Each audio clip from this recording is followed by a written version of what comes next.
Le réseau de chaleur de la ville de Charleroi, c'est plusieurs réseaux de chaleur déjà. Il y a un réseau de chaleur qui se développe dans le centre, un au nord, un peu plus au nord de la ville, du côté de Ville 2.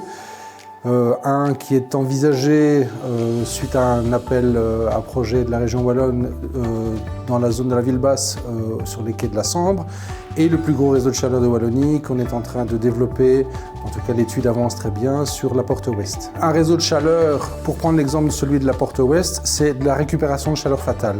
Donc c'est de la récupération de chaleur perdue.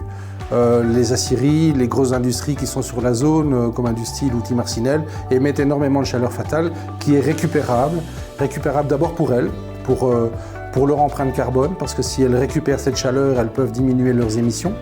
Diminution des émissions, ça veut dire contribution à l'objectif de la ville de Charleroi dans le cadre du POLEC de réduction globale sur son territoire. Les bâtiments qui sont visés dans un premier temps, ce sont les industries qui sont sur le site de la porte ouest. Pour décarboner leurs émissions, on va essayer de les aider à récupérer la chaleur fatale qui est perdue, pour qu'elles puissent les réutiliser. Mais il y en aura encore plus, il y aura encore beaucoup de chaleur à récupérer. Ensuite, les autres bâtiments qui seront visés seront des bâtiments publics ou des logements, des groupes de logements, des tours de logements. Et à terme, éventuellement aussi, ce qui est envisagé, c'est de redistribuer jusqu'au petit consommateur dans sa maison. Quand on refait une voirie, on en profite, on retire les canalisations pour amener le réseau de chaleur et on peut brancher comme ça les maisons.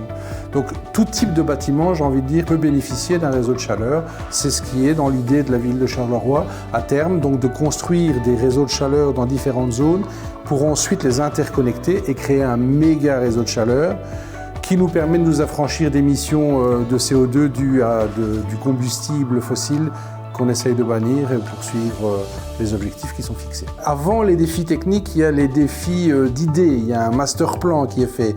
Ensuite, il faut concrétiser ce master plan en lançant des études. Il y a une étude qui est en cours avec une équipe extrêmement dynamique qui nous aide bien. Quand on a ces études-là, ensuite, il faut trouver les partenaires. Donc, il faut créer une entité juridique qui peut gérer ça.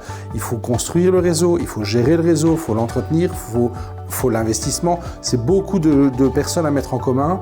Donc, il y a beaucoup de temps qui passe à faire du réseautage, à essayer de mettre les gens autour de la table et à arriver à une idée commune, à un projet commun. Ensuite, rentrent en compte les marchés publics qui prennent des délais aussi, donc ça c'est encore une autre difficulté à laquelle on est confronté.